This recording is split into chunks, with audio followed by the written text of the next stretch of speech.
দীর্ঘদিন পর আবারও নতুন বিজ্ঞাপনে দেখা যাবে শাকিব খানকে। শীতকালীন ত্বক সুরক্ষার জনপ্রিয় একটি পণ্যের নতুন টিভিসিতে কাজ করছেন তিনি। বিজ্ঞাপনটি নির্মাণ করেছেন দেশের পরিচিত নির্মাতা আদনান আল রাজীব।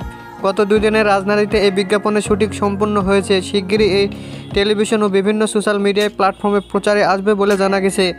এদিকে বেশ কয়েক মাস ধরে শোনা যাচ্ছিল বিভিন্ন কারণে Shakib Khan remark Harland company ছেড়ে দিয়েছেন। এ কারণে এই চলতি বছরের মে মাস থেকে এই কোম্পানির কোনো কাজই তাকে দেখা যায়নি।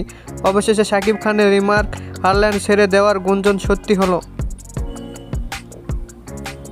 শাকিব খান অভিনীত নতুন সিনেমা সোলজারের দৃশ্য ধারণ শুরু হয়েছে।